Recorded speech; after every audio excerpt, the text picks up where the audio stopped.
two racist police officers brazenly stopped and mocked a black man driving an old Jeep, trying to assert their authority, completely unaware that he was their new chief. When the truth came to light, their faces turned pale. This is a story about abuse of power, justice, and how a courageous leader dared to challenge and transform an entire system. But before we dive deeper into this story, don't forget to share where you're watching from and subscribe to the channel to ensure you don't miss more gripping stories like this.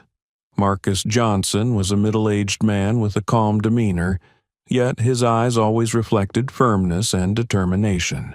He had once been an outstanding police officer, respected by many, and a role model within the force. However, after nearly 2 decades of service, Marcus made the difficult decision to leave. Not because he no longer loved the profession, but because what he had witnessed broke his heart. The city where Marcus worked was one where police officers did not always adhere to the rules. Corruption had seeped into the decisions of those in power. As an officer with a strong sense of duty and integrity, Marcus could no longer bear it. He had seen too many of his colleagues misuse their authority to intimidate, abuse, and discriminate against innocent people. One of the most painful reasons for Marcus's resignation was the heartbreaking story of his younger sister, Lisa. Lisa, also a police officer, faced discrimination within her workplace. She was ostracized by her colleagues and denied promotions simply because of her race and gender. When Marcus learned about this, he did everything in his power to protect his sister. But in the end, he had to witness his helplessness against the blind protection and cover-ups of the leadership. Having endured these injustices, Marcus left the force and began a new chapter of his life. He moved to the suburbs, seeking a peaceful life with his family. Yet, even though he left law enforcement behind, Marcus could never fully move on. The sense of failure, the feeling that he hadn't done enough to change the system, haunted him. 5 years passed, and one day, while Marcus was working as a manager at a private company, he received an unexpected call from the city. It was news of a major shakeup within the police department. You have been appointed as the city's chief of police. For the first time in years, Marcus felt an indescribable emotion. He couldn't believe that he was being called back to lead the very force he had walked away from. This was an opportunity he couldn't ignore. A chance to fulfill the mission that had burned in his heart all those years, to reform and rebuild trust in the police force. Although he felt a twinge of anxiety about the new challenge, Marcus knew this was more than a personal opportunity. It was a chance to change an entire system, to bring justice to people like his sister and those abandoned by the very institution meant to protect them. He decided to accept the position and return, not just for the job, but for the community and his loved ones who had been treated unfairly. Marcus understood that this new role would bring not only professional challenges, but also resistance from within the police force. Change is never easy, and there would certainly be those who didn't want it to happen. But Marcus couldn't turn back now. He knew all too well that if no one acted, nothing would ever change. Reform had to come from within. For Marcus, his mission wasn't just about solving problems within the department. It was a fight against everything he had witnessed during his time as a police officer. His goal wasn't only to reform justice, but also to restore trust and respect in the profession he had once served with all his heart. With determination and vision, Marcus stepped into a battle he knew wouldn't be easy. But he wasn't afraid. He had seen enough injustice to understand that there was only one path forward: to fight. While Marcus prepared for the challenging journey ahead as chief of police elsewhere in the city, 2 young officers, Mike Roberts and Jack Miller, were busy basking in their self-satisfaction during a routine patrol. They weren't officers dedicated to justice or community protection. For them, the badge was merely a tool to flaunt authority and dominance. Mike, the older of the two, had nearly a decade in the force. He was tall, with a condescending tone and a perpetually mocking smile. Despite his years of service, Mike wasn't interested in promotions or additional responsibilities. What he enjoyed most was the sense of control he wielded, especially when dealing with those he deemed weaker than himself. Jack, younger and less experienced, idolized Mike. Working with Mike made Jack feel powerful, and he eagerly followed his colleague's lead in all his antics. Together, they frequently abused their authority, stopping citizens without cause, questioning them unnecessarily, and occasionally issuing threats just to stroke their egos. In their patrol area, Mike and Jack were notorious for their arrogance. Complaints from residents were not uncommon, but thanks to their connections within the department, they had never faced serious consequences.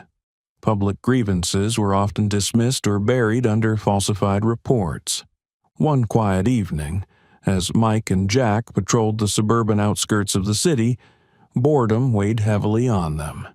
This part of the city, which they called the Dead Zone, had no real crime, no significant incidents, and rarely any emergency calls.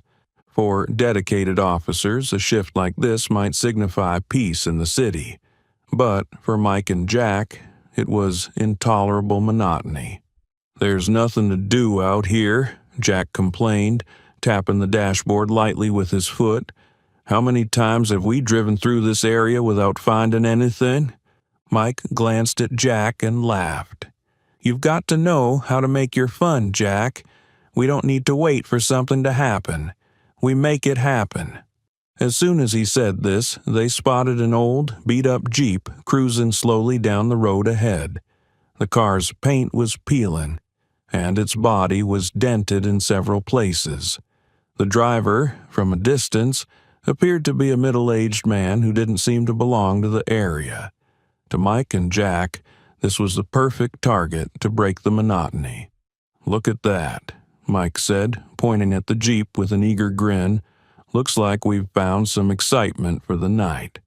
Jack chuckled, leaning forward to get a better view. "That car looks like it just rolled out of a junkyard. And the driver, he doesn't live around here, probably lost." Mike nodded, his grin widening. "Well then, we must help him find his way back to wherever he belongs, right? All in the name of public safety." Mike turned on the patrol lights and swerved the car in front of the Jeep, forcing it to brake abruptly. Tires screeched as the Jeep came to a sudden halt, narrowly avoiding a collision with the police car. The sudden stop caused the Jeep to skid slightly off the road and scrape against a metal guardrail. The sound of the impact echoed, but the vehicle remained intact. "Perfect," Mike said, stepping out of the patrol car. Jack followed, grinning as he adjusted his police belt, acting as though they had just completed a critical mission. The man in the Jeep got out. It was Marcus Johnson. He stood tall, his eyes calm but unyielding. His posture caught the two officers off guard for a moment, but they quickly masked their surprise with smug expressions. "Looks like it's gonna be an eventful night," Mike said with a sneer. "So, what are you doing out here, buddy? Look at that car of yours. Doesn't seem like you belong around here, does it?" Jack, leaning against the patrol car, added with a mocking laugh, "Or maybe you're here for the Best Car of the Year competition? If so, you're winning the Junkyard Jewel Award." Marcus didn't respond immediately. Instead, he studied the two men, observing their every move. Anger simmered within him, but he knew he had to stay composed. This wasn't the first time he had faced men like them, and he knew it wasn't yet time to act. Mike stepped closer, his hand resting near his holster as if ready to draw his weapon. "You still haven't answered my question. What are you doing here? And what's in that car of yours? Pop the trunk for inspection." Jack leaned casually against the patrol car, smirking. "Bet this guy doesn't even have the proper paperwork. We might need to take him downtown." Marcus took a deep breath, holding his composure. He knew that letting anger take control would only make things worse. Looking Mike straight in the eye, he said in a calm, steady voice, "You have no right to do this. This is an abuse of power." Mike burst into laughter. "Abuse of power? Come on, buddy. We're just doing our job. If you don't like it, you can file a complaint." "Oh, wait. I bet that never works, does it?" Marcus clenched his fists at his sides, the humiliation cutting deep. But instead of retaliating, he allowed a small smile to play on his lips. "You'll find out who I am soon enough." The story had only just begun, and Mike and Jack had no idea that the man they had mocked would soon become their worst nightmare. "Are you going to tell us what you're doing here?" Mike continued, his tone sharp, yet tinged with mockery. He stood a short distance from Marcus, his eyes scrutinizing every movement. Jack, still leaning against the patrol car, occasionally glanced at his partner before shifting his gaze back to Marcus, his face full of arrogance. Marcus stood his ground, unmoving. He was no stranger to situations like this in the past. Seeing the smug attitudes of these two young officers, he didn't need to guess. They were trying to provoke him. But Marcus knew that if he reacted strongly or showed anger, he would fall right into the trap they were setting. "Look at that car, Jack," Mike said loudly, making sure Marcus could hear. "I don't think I've ever seen a worse-looking vehicle. It probably wouldn't even pass an emissions test. A car like this is a hazard on the road." Jack burst into laughter. "Bet he uses it for scavenging old junk. Or wait, do you think he lives in it?" Marcus took a deep breath, his eyes narrowing but his demeanor remaining calm. "I don't think your comments have anything to do with law enforcement. Instead of standing here making jokes, you should be doing your job," he said, his voice steady and clear. Jack hesitated briefly at the response, but Mike, unwilling to be challenged, immediately stepped closer, nearly face to face with Marcus. "Listen, buddy, I don't think you're in a position to tell us how to do our job. And if I'm not mistaken, you still haven't answered my question. What are you doing here? Or are you just refusing to let us inspect your car?" Marcus met Mike's gaze directly, his eyes unwavering. "You have no right to search my car without probable cause. This is an abuse of power." Marcus's words only added fuel to the fire. Mike laughed loudly, but his smile held no friendliness. "Abuse of power? Do you think we need a reason to do our job? Hey, Jack, this guy must be new to how things work around here." Jack shrugged and moved toward Marcus's Jeep, pretending to inspect it. He kicked the tires, peered through the windows, and then turned to Marcus with a defiant smirk. "You're not hiding anything illegal in here, are you? Hey, Mike, I think we should check the trunk, just to be safe." Marcus sighed, his gaze sharpening while his tone remained composed. "You stopped me without cause, and now you want to search my car without any justification? Do you think this is how law enforcement should work?" Jack let out a loud laugh, turning to Mike. "Did you hear that, Mike? The guy thinks he's in a law class." Mike shrugged, stepping closer to the Jeep and pointing at it. "Listen here, buddy. This is our turf. We decide who belongs here and who doesn't. And clearly, this car and you don't belong." Without waiting for any further protest, Jack opened the Jeep's door and began rifling through the back seat. Marcus's personal belongings, papers, a few notebooks, were carelessly lifted and tossed aside. A gym bag was pulled out, and Jack pretended to thoroughly search it as though expecting to find something illegal. "Disappointing," Jack said with a mocking tone. "I was hoping for at least a gun or maybe a bag of cash." But all we've got here is some old clothes and crumpled papers." Mike, still standing near Marcus, laughed loudly and looked him straight in the eye. "You seem confident. I bet you think you're smarter than us. But let me remind you, you're here, on our streets, and we make the rules." Marcus didn't move. His fists clenched at his sides, his eyes fixed on Jack, who continued to toss his belongings around. He wanted to react, to put an end to this abuse of power, but he knew any action on his part would only be used against him. Jack laughed again as he pulled a folder from the back seat. "Oh, what's this? Work files? Someone thinks they're important. But I doubt anyone driving a car like this holds any meaningful position," Mike chimed in. "Probably one of those people who likes to pretend they're professional. You know, someone with a rusty exterior trying to look polished on the inside." Jack dropped the folder on the ground and continued rummaging through the trunk, while Mike stared Marcus down. "Hey, buddy, do you think this car deserves to be on the road? It doesn't even look safe enough for backcountry driving." Marcus, though holding back his emotions for far too long, remained calm. His voice was firm yet unwavering. "You're overstepping.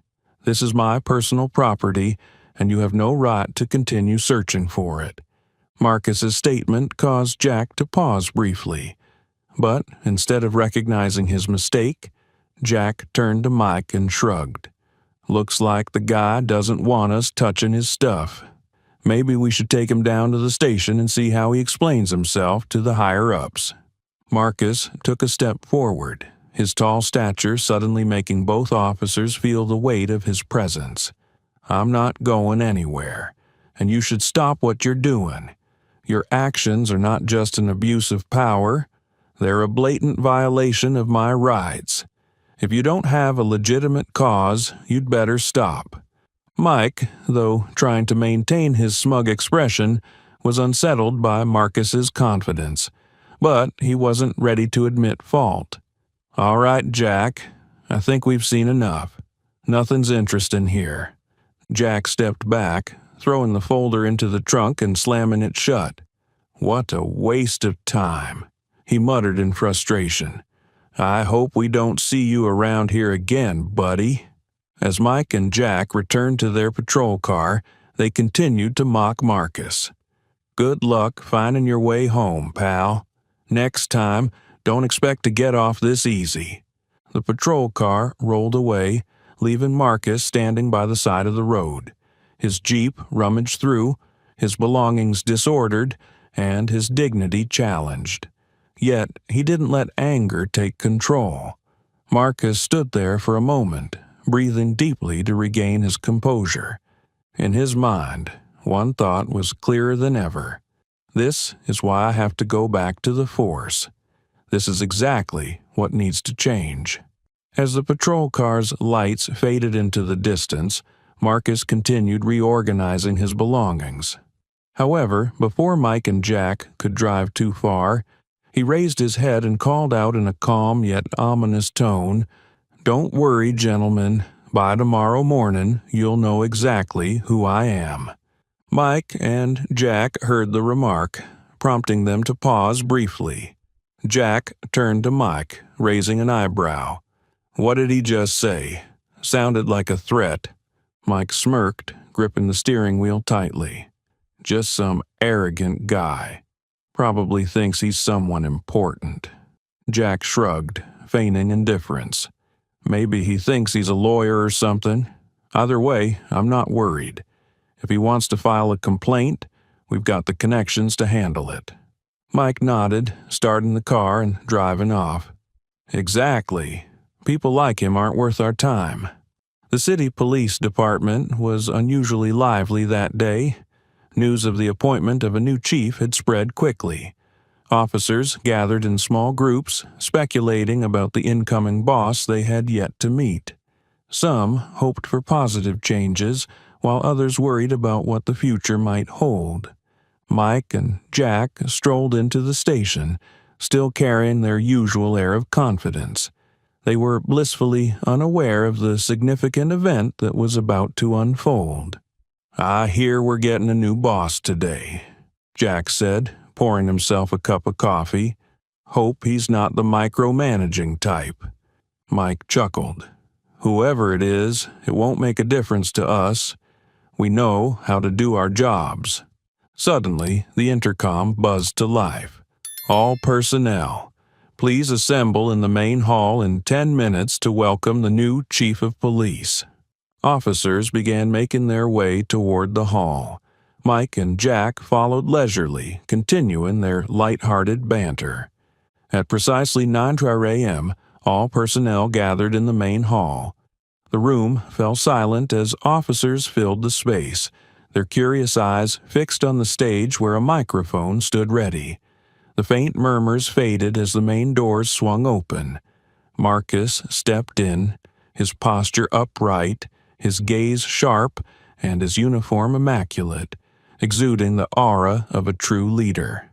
All eyes in the room immediately turned to Marcus. Some officers appeared impressed by his commanding presence, while others began to feel a creeping sense of unease as they recognized the authority emanating from the new chief. Mike and Jack, standing in a corner of the room, froze in disbelief when they saw Marcus. For a moment, they couldn't trust their eyes. Jack leaned toward Mike, whispering, "No way. That's him, the guy from last night." Mike swallowed hard, cold sweat trickling down his temple. "Damn it, we're in serious trouble now." Marcus ascended the podium, his eyes scanning the room, briefly pausing on the corner where Mike and Jack stood. Maintaining absolute composure, he began speaking with a voice that was clear and commanding, resonating throughout the hall. "Good morning. My name is Marcus Johnson, your new chief of police. It is an honor to stand here today. But I bring with me not just a title, but an important mission, one that I believe is not mine alone, but belongs to all of us." He paused briefly, letting his words settle in the air. The police force is not merely a symbol of authority. It is a symbol of trust, responsibility, and justice. But I am not naive enough to think that these values have always been upheld. I know that certain behaviors have tarnished our image in the eyes of the public. Marcus's gaze swept across the room, his sharp eyes seemingly piercing through each individual.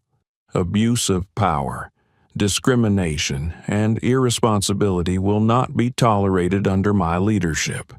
I am committed to ensuring that every member of this force, from the highest rank to the lowest, will be held accountable for their actions. No exceptions. The room fell into a deafening silence. Everyone felt the weight of Marcus's words. Honest officers began to feel a glimmer of hope, while those with past misdeeds, like Mike and Jack, started to feel the pressure bearing down on them.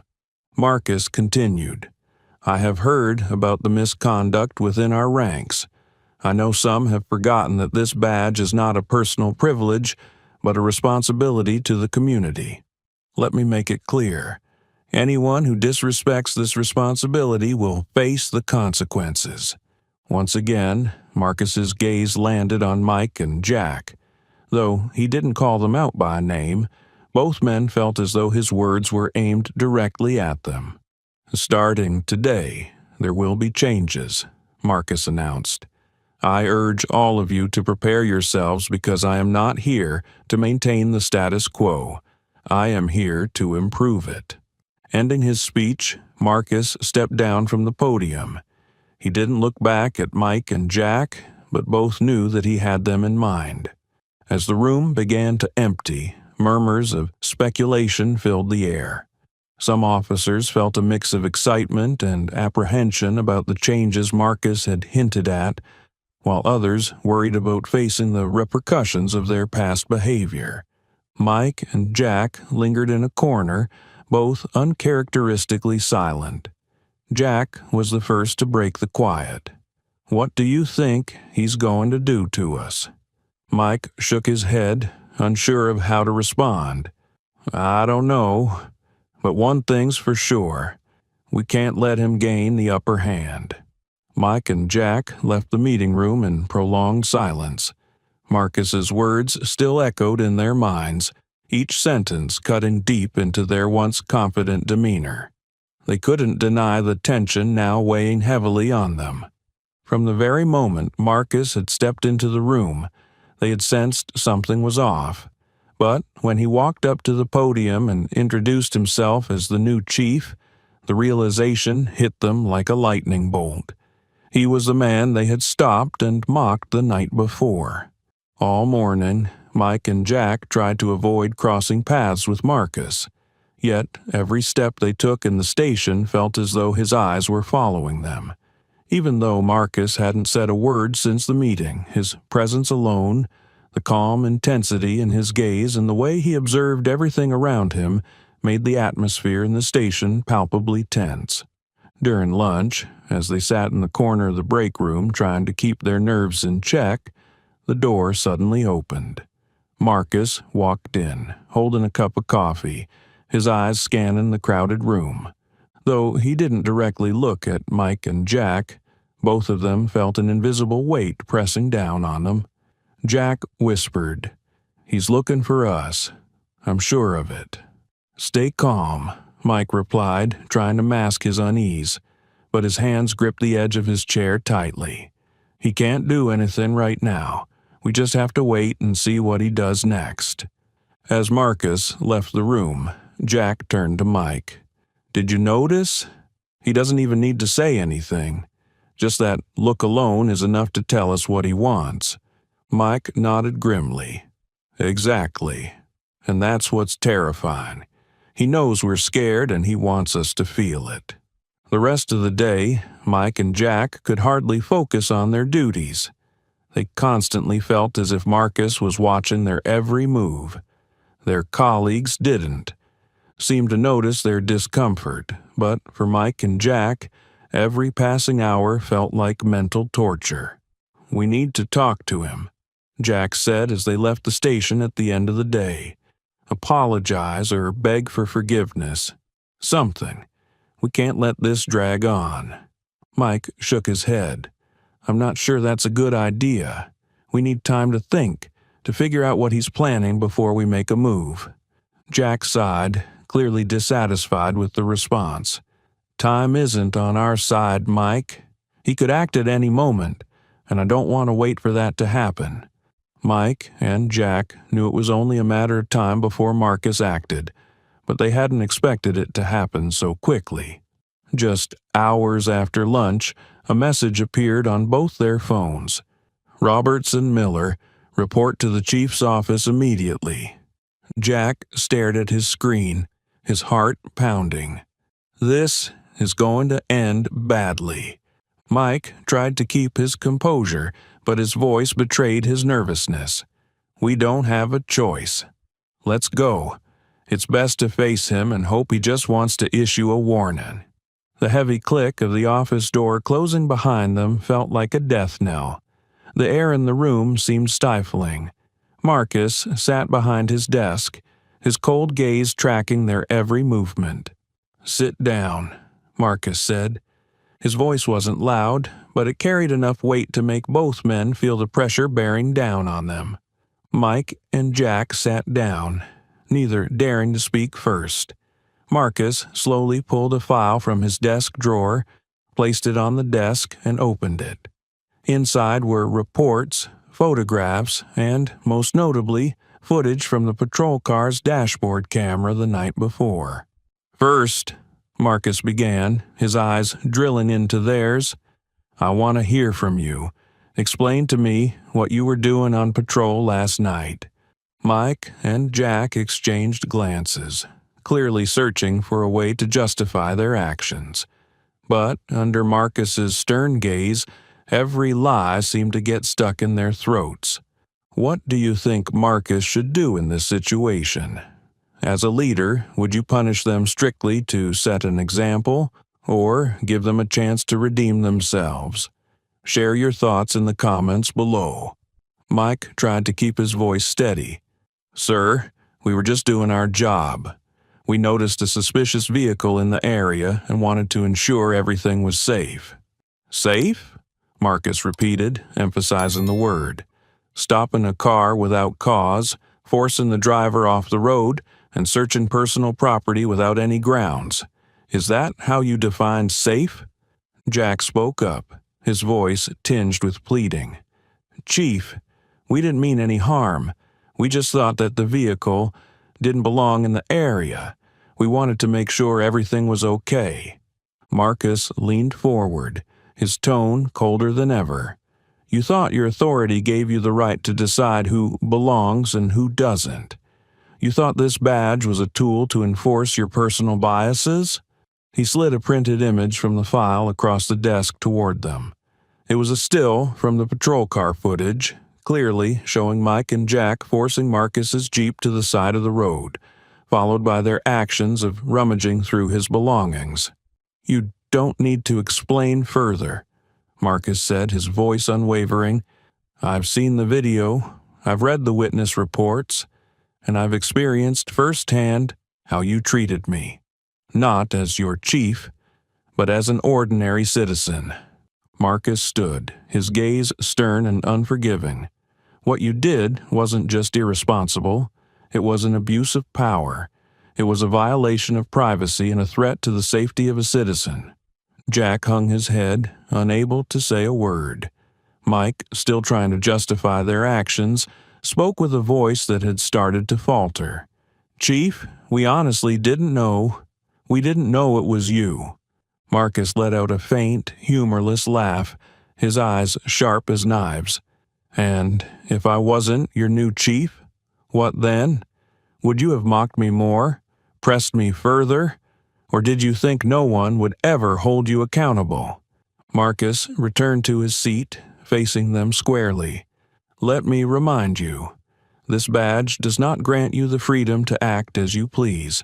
It is a symbol of responsibility, a responsibility to the citizens you swore to protect, not to oppress. As silence engulfed the office, Marcus looked deeply into the anxious eyes of Mike and Jack. Instead of continuing his interrogation, Marcus leaned back in his chair and spoke in a calm, measured tone. Do you know why I took this job? Let me tell you a story. Many years ago, I was an idealistic young police officer. I joined the force not just for the stability of a job, but because I believed I could make a difference. To me, the police badge wasn't just a symbol of authority.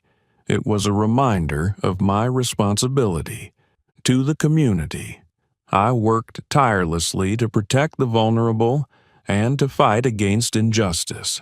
During the early years of my career, I tried my best to live up to the values I believed in. I once saved a family from a fire, stood up for an immigrant being discriminated against, and helped an orphaned boy reunite with his family. These moments made me proud of my profession. But then I began to realize that not everyone in the force shared those ideals.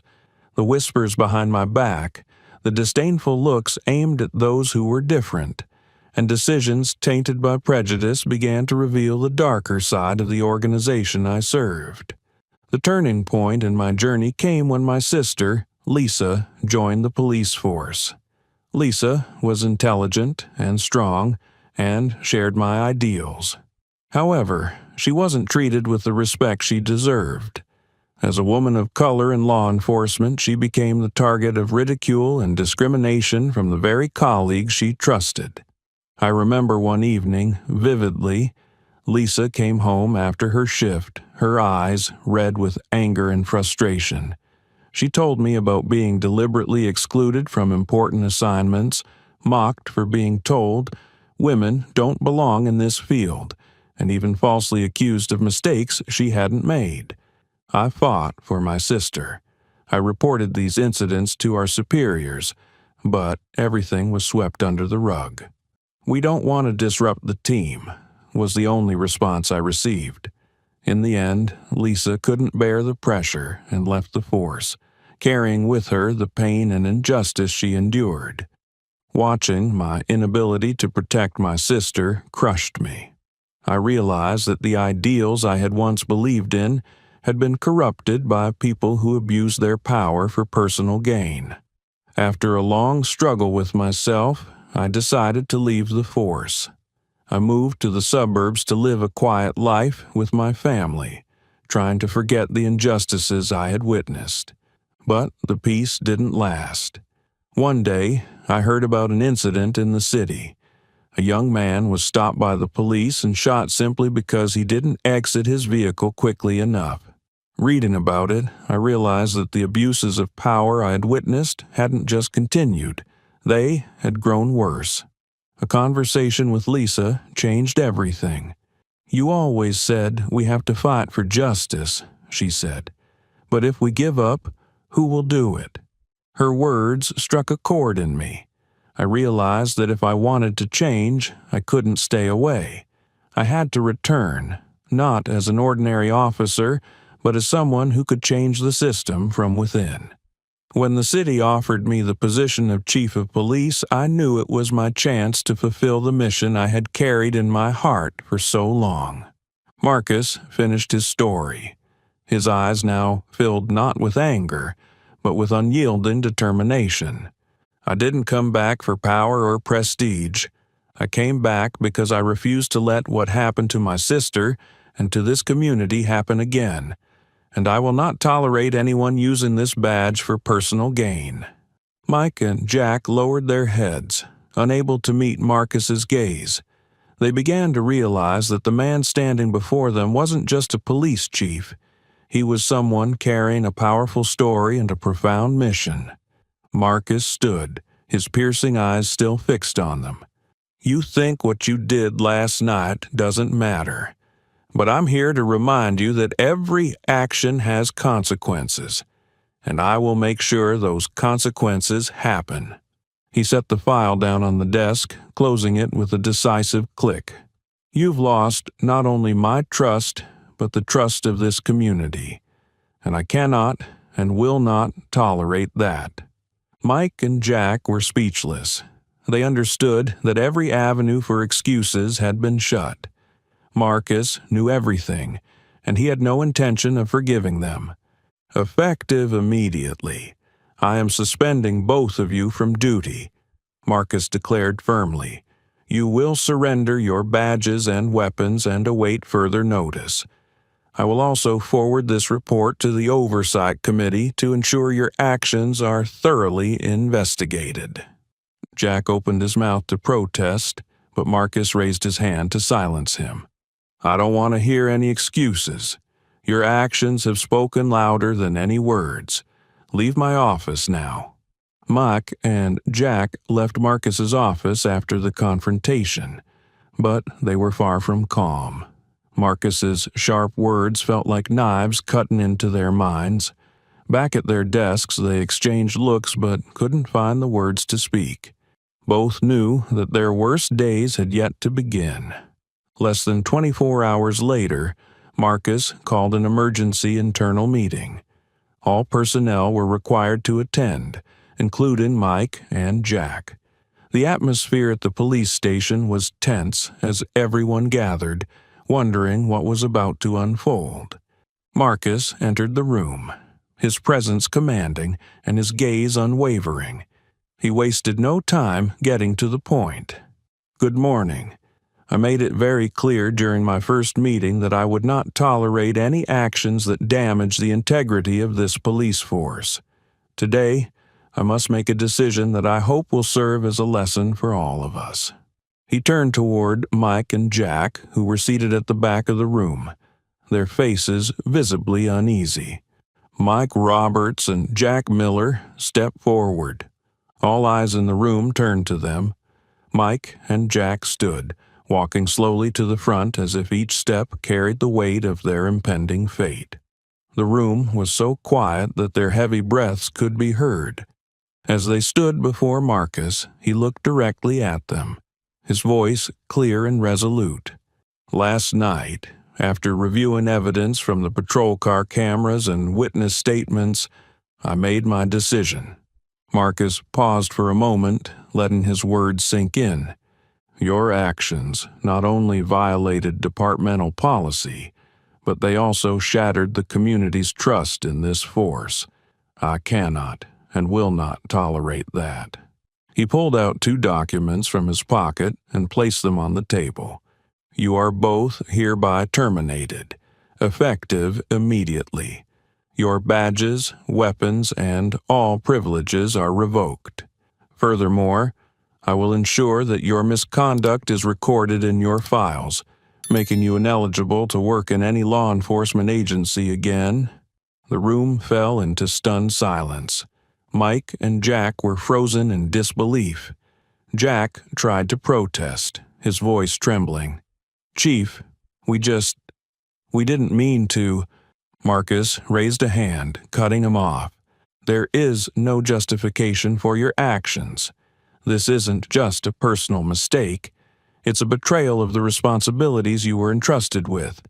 You made this community feel fear instead of protection." Taking a deep breath, Marcus's tone grew heavier but remained firm. "I once believed in this badge. I saw its meaning, a symbol of justice and trust. But your behavior has tarnished everything this badge represents, and I cannot forgive that." His gaze locked onto theirs, emphasizing every word. "Your actions were not just irresponsible. They were a betrayal to the community, to your colleagues, and the very ideals of this profession." Mike bowed his head, his hands trembling. Jack stood motionless, his face pale. Both knew there was nothing more to say. Marcus's final words marked the end of their careers. As Mike and Jack left the meeting room, the silence lingered. Their colleagues, though shocked, said nothing. Some nodded in agreement with Marcus's decision, while others took it as a stark warning that misconduct would no longer go unpunished. Marcus turned to address the room. "I did not do this to assert power. I did this out of responsibility to the community and this force. We must do better. We must be people the public can trust.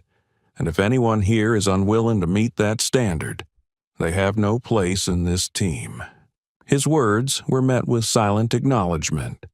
Some officers began reflecting on their actions, while others felt a renewed hope that meaningful change had finally begun. Mike and Jack left the police station with heavy hearts. Marcus's final words still echoed in their minds like an inescapable sentence. As they walked down the corridor, they felt the eyes of their colleagues on them, not with pity, but with disdain, and even a hint of satisfaction. News of Mike and Jack's dismissal quickly spread beyond the station, becoming a hot topic in local media within hours. Headlines like "2 officers fired for abuse of power" and "New police chief enforces justice, a lesson for the force" appeared everywhere, accompanied by photos of Mike and Jack in uniform. Public opinion was far from kind. Social media posts, comments under news articles, and even casual discussions at coffee shops zeroed in on the pair's failure. Mike and Jack quickly became symbols of corruption and abuse of power within law enforcement. Mike, once proud of his position in the police force, now faced the harsh reality that no agency wanted to hire him. Each time he applied for a job, his name was tainted by infamy. Companies rejected his applications outright, and the few interviews he managed to secure ended awkwardly in silence. Jack fared even worse. Not only had he lost his job, but also his self-confidence. The public criticism and ridicule left him depressed. In the months that followed, he rarely left his small apartment, living in shame and bitterness. This wasn't supposed to happen, Jack said during one of his rare conversations with Mike. "We were just doing what everyone else does. Why did it all fall on us?" Mike sighed, saying nothing. He knew that making excuses would only make things worse. Deep down, he realized Marcus had been right. Their actions were indefensible, and the consequences were unavoidable. Meanwhile, at the police station, Marcus began implementing the changes he had promised. He organized regular ethics training sessions, emphasizing the importance of respecting citizens and enforcing the law with transparency.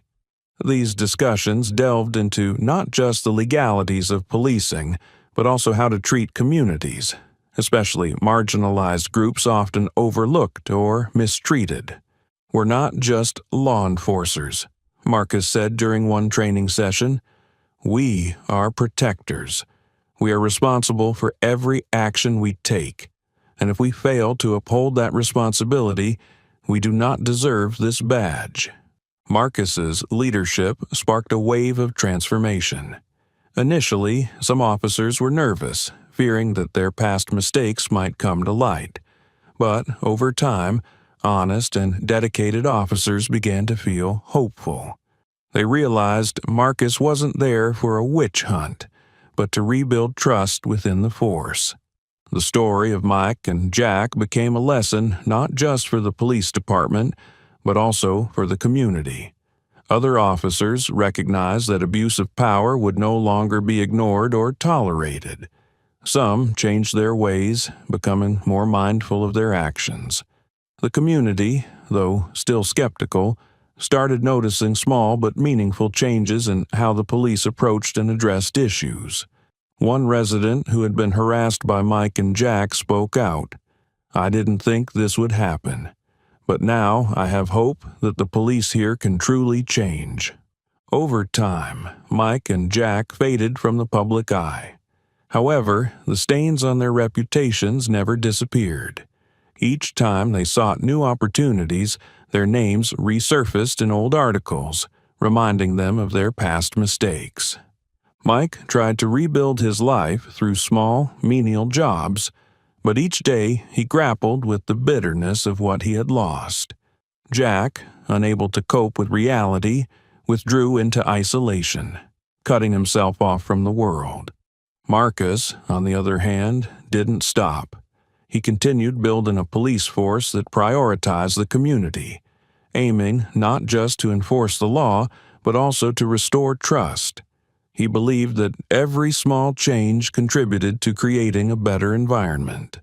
"Mike and Jack weren't the only ones to make mistakes," Marcus said in a meeting, "but they are the clearest example of why we cannot keep repeating them." As the police department settled into its new normal following Marcus's sweeping changes, he refused to let himself rest. He knew that firing Mike and Jack was only the first step in a long journey toward reform.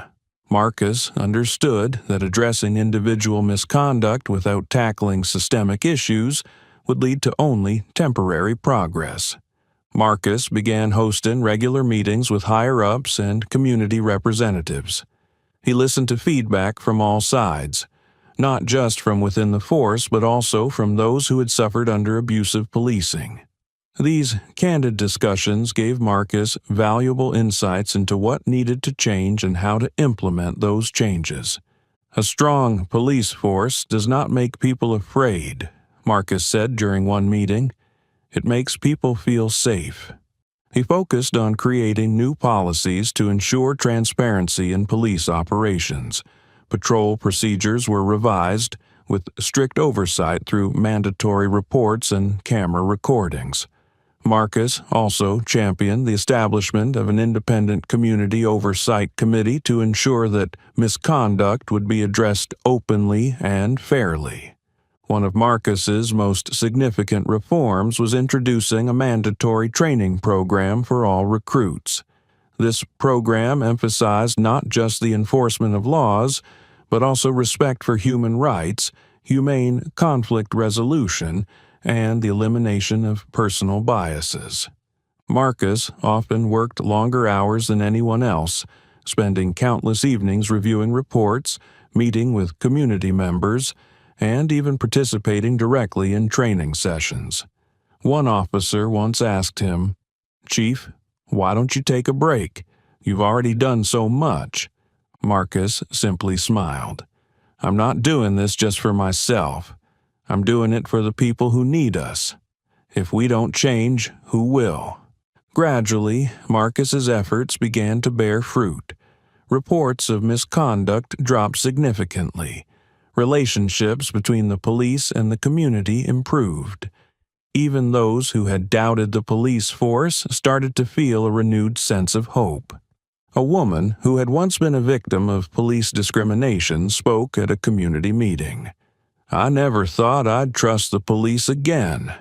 But thanks to Marcus, I've seen changes. I believe we're heading in the right direction." In a local TV interview, Marcus was asked about his determination to reform the police force. "Change starts with leadership," Marcus said, his voice resolute. "We can't expect a system to fix itself if those at the top aren't willing to confront the toughest issues. I'm not perfect, and I don't expect everyone to change overnight. But I believe that if we take small steps and stay committed to our community, we can create a better future." He paused, looking directly into the camera. The police force isn't a symbol of power. It must be a symbol of trust. And if we can't achieve that, then we don't deserve the badges we wear. As the interview ended, Marcus stepped out of the studio. Outside, the sunlight bathed the city. He knew the journey ahead was still long, but the first steps had been taken. Most importantly, he wasn't alone. He had honest colleagues, a supportive community, and an unwavering belief that change was possible. Marcus's story wasn't just about punishing misconduct, but also about hope, perseverance, and the courage to stand up for what's right. He proved that no matter how difficult the path, reform is achievable with the right leadership and relentless determination. If you were Marcus, how would you tackle these challenges? Share your thoughts in the comments below. We'd love to hear your stories and perspectives.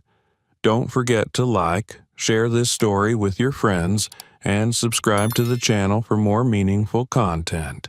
Thank you for watching, and see you in the next video.